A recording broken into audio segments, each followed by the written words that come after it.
Welcome back to Port Elizabeth, the beautiful city. This is part 47, and I'm working from PowerPoint presentations that I made in about 4 years ago.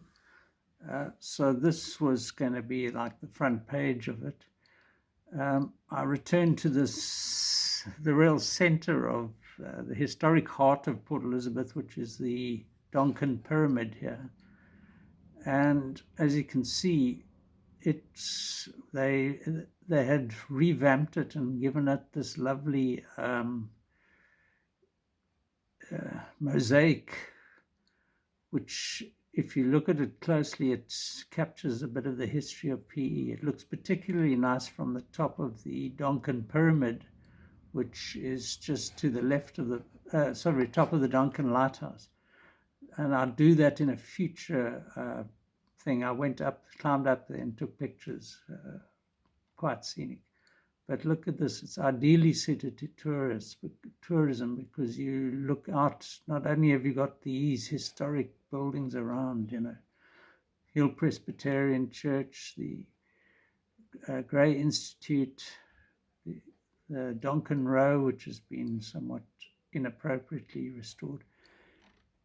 But as we'll see, the views from here down over the city are also something rather special. So I'm just going to go through all that, and I parked in Belmont Terrace, and so let's just see what year this was, March 2015. So towards the end of summer, so the sun was starting to not reach its zenith really, but look at this silhouette here of the pyramid and lighthouse, the lighthouse keeper's house in the middle. And even that flag doesn't offend me as much as it should. To me, it is too large and ostentatious, but I guess it balances the old historical part of this thing with the new South Africa, and then there's sculptures around here, including a little one of Mandela. And then there's also this quite beautiful sculpture by Anton Momberg. Not quite sure what it depicts, but anyway, it also adds. Now, sadly, I've recently visited here again. I took a visiting American tourist, and these fools have erected poles and a sort of electric wire to maybe light up some floodlights or something. But here, and then there's one of these viewing frame things. So instead of having this nice empty space with these things, you've got this ugly black electricity wire, this bright yellow or orange frame thing.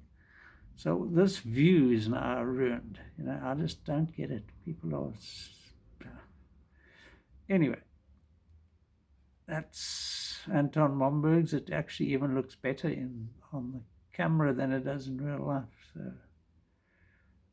And the magnificent 1859 Gray Institute, foundational building of the Gray High School, and also magnificent 1903 King Edward Mansions, as it was initially, and then the Edward Hotel. Apparently this was originally designed for doctors' rooms and things like that. It was not actually a hotel. Look at these, this side facade is as attractive, if not more attractive, than the front.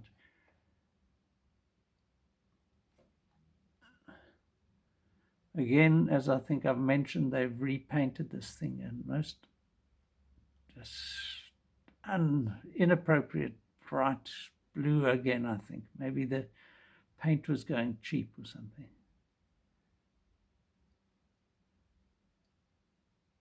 So that's the Pearson Street side of the hotel.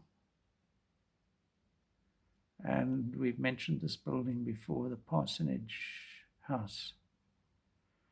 But getting back onto the Donkin Reserve, so there's that little statue by Anton Momberg.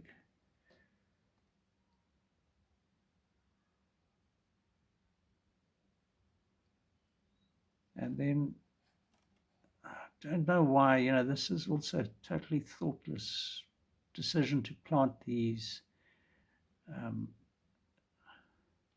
They're not even indigenous, I'm pretty sure. These palm trees are not indigenous. So one of the features of old Port Elizabeth was the view of the Donkin Road down the side here of Victorian attached row, a terrace of Victorian style, settler cottages. It was famous world over. And then this redevelopment, it's lost all its character. And then they even planted these things in the front of it. So you can't get that view unless you're obviously down there somewhere. Be that as it may, there's still a lot going for this, particularly the historic heart of PE. And so look how majestic the Edward looked before they painted it.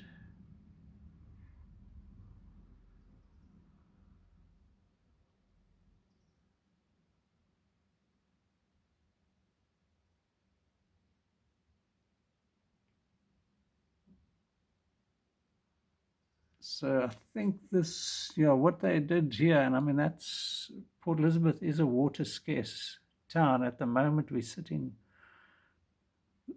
with water running out, basically. And so they used succulents, essentially, or hardy indigenous plants. That's a cycad. There's aloes. These also look like aloes. And 2 hotels, Edward and the Grand. So in its heyday, these were the prime hotels. But yeah, I had a bit of fun with this mosaic and the pyramid.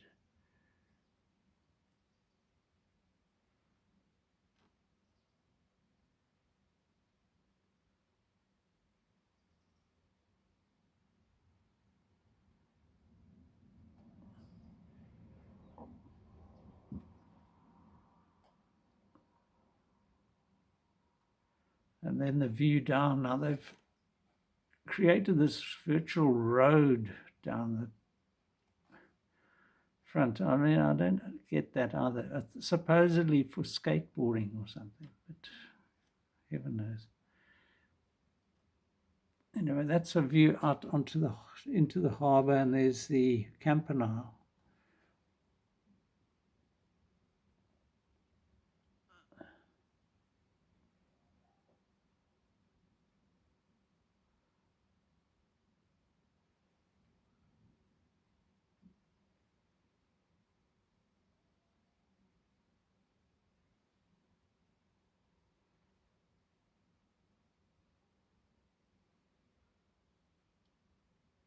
And then Anthony Harris's voting row, or whatever it was called. It was quite fun. And that's Madiba Mandela on the left there, in the shadow of the flagpole. And then all these plaques. This was bizarre because these are all city councillors who died since 1994. And so they have these little plaques here. Look at them all. And it's not surprising because with 120 councillors, and this was 20 years later. But they're not only here, there's a whole garden of remembrance of other people on plaques. Anyway, So now you can get a sense of how that Donkin Row looked, and this is the only one that hasn't been taken over by the developer. So these roofs were different colors, tiles there. And then the decoration in the front was, okay, it needs looking after, but and some of them had been inappropriately, they bricked up the balcony, and it was looking a shambles. But well, now it's just been sanitized, really.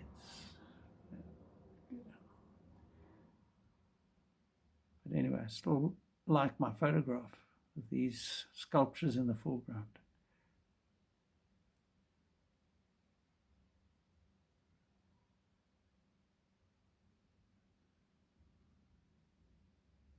And some nice clouds on this day.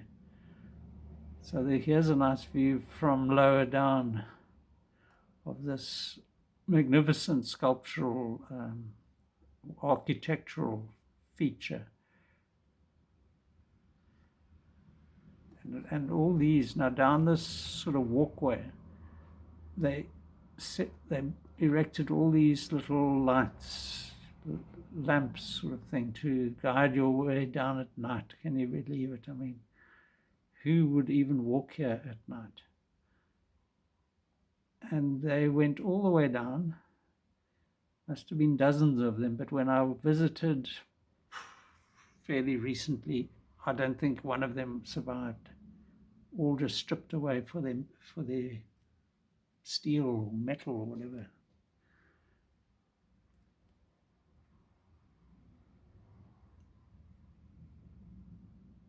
So we're getting down towards the Opera House there, which you can see work is now proceeding quite quickly on that extension. Yeah, so here we go.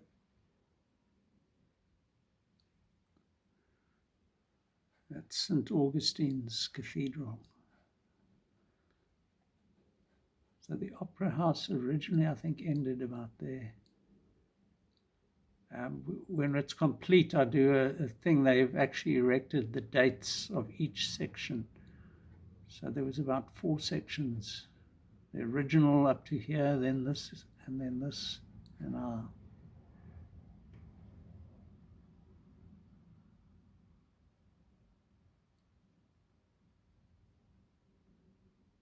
so here's this other garden of remembrance. And I actually knew some of these people when I was a municipal reporter, and when they were negotiating the one city non-racial municipality for South Africa in the early 90s.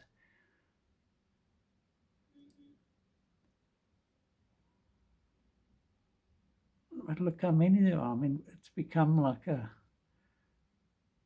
they've just commandeered a whole corner of the Donkin Reserve for what? To say that all these people got jobs, Essentially, they just earned good money in honor of councillors who died from 94 serving the people of the Nelson Mandela Bay as public representatives. Selfless contribution, sacrifices they made. Yeah.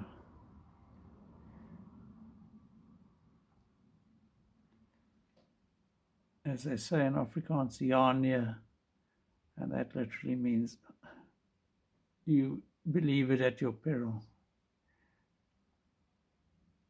So this was a nice addition. I don't remember when it went up, but it's quite subtle, and it's next to the lighthouse, but sort of unobtrusive. And it's just an extension of the harbor, the lighthouse keeper's house.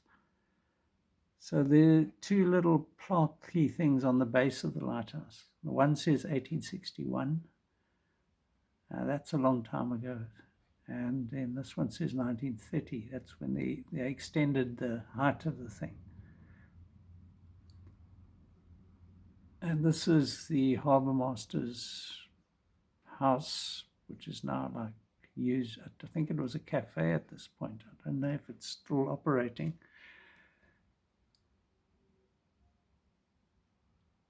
At this point, everything looked pristine. This addition was there quite a long. It was there when I got here, so it's not a new thing, but it's obviously not part of the original design. Love those clouds building up there in the north. Of course, it's features like this chimney and this stuff along the top of the roof and beautiful arched windows that make these historic buildings so important as features. And the lighthouse itself, I think the original went up this high.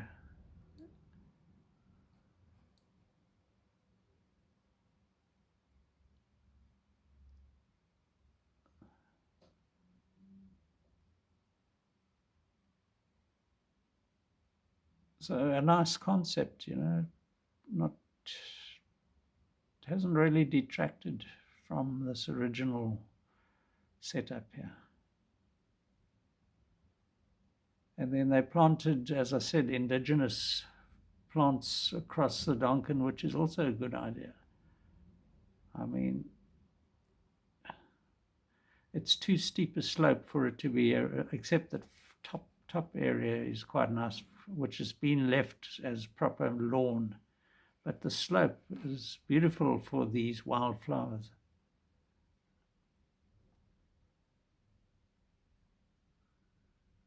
And yeah, you don't need to go into some fynbos area, you've got it right here.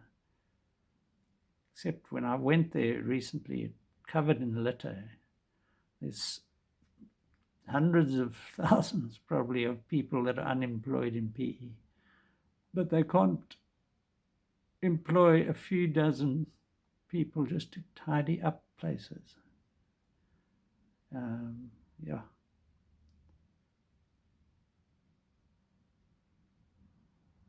So, to the memory of one of the most perfect human beings who has given her name to the town below.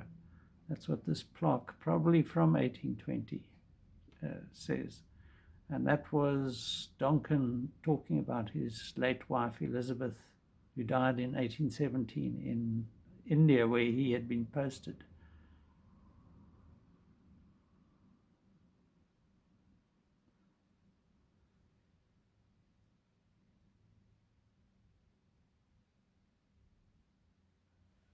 It's quite a nice picture, even if I say so myself, with the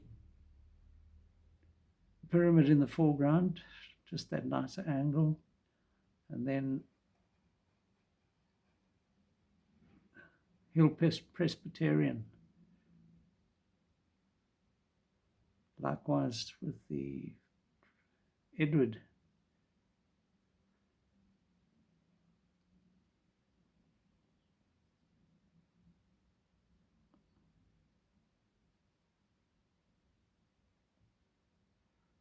And a nice little touch here is that when they paved this, they found these bricks there. This is by Warrington and Son, Stoke-on-Trent.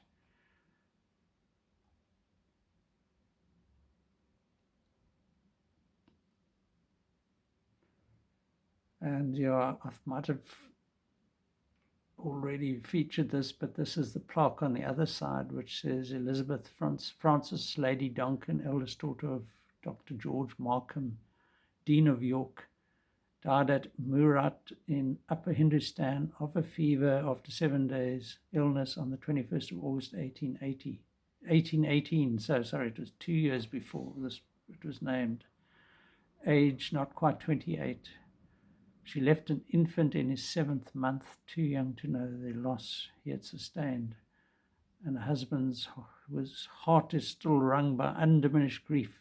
Erected the pyramid August 1820. So probably on the 21st of August, 1820, maybe on the anniversary of her death.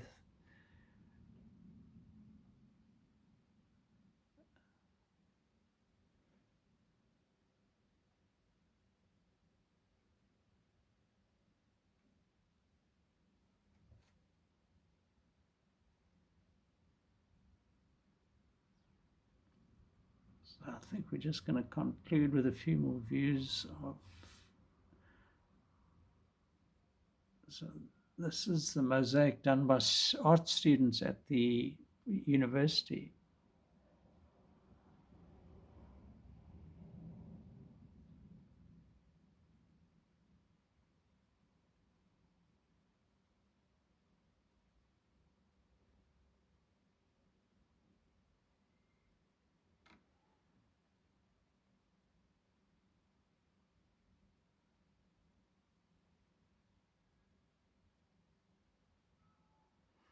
So this pyramid is a real interesting object.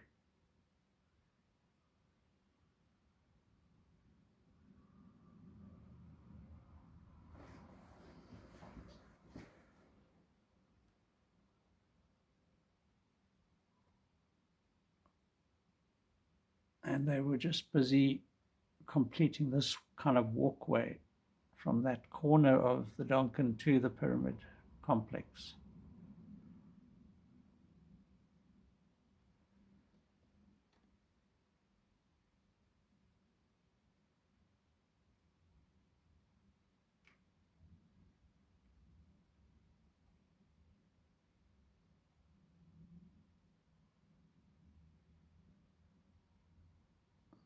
Back in the Garden of Remembrance.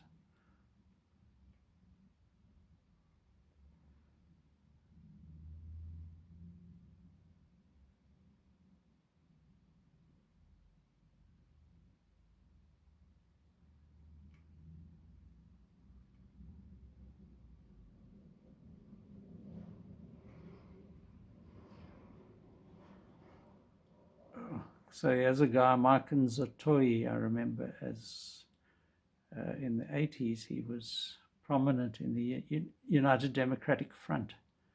Then he got involved in the council itself.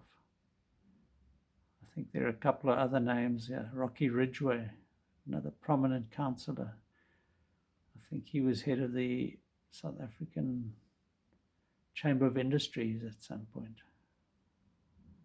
And yeah, Terry Herbst, sure, was a journalist, city councillor, very concerned about preserving our heritage.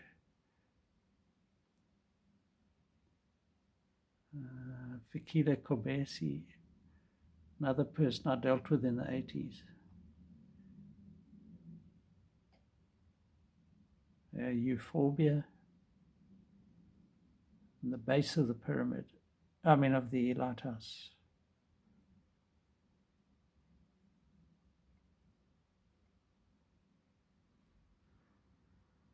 Yeah, no view went unobserved.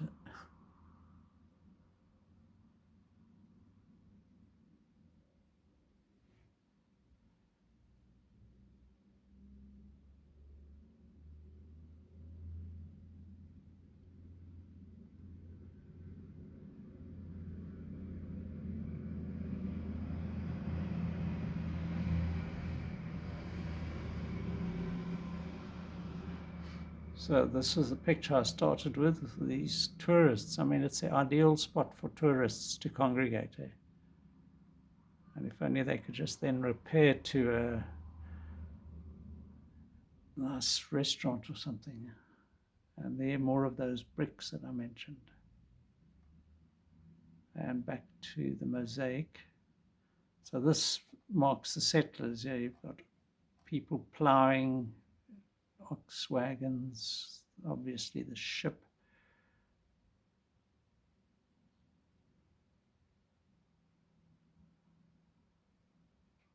And we're heading back down, it looks.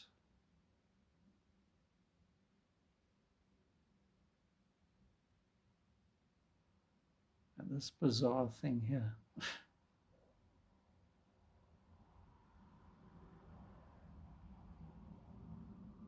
the Donkin Row, such as it is now.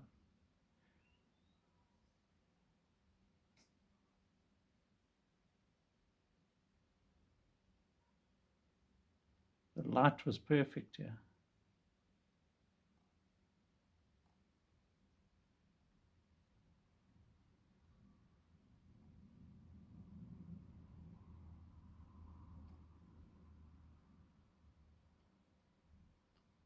So as we're going to exit the Donkin shortly, the Donkin Reserve, and that's a point where I'm going to have to stop it again.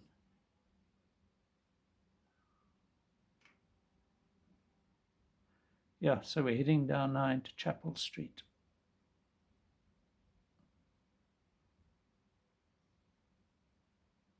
And that's the Donkin Row, so I'm going to stop at this point.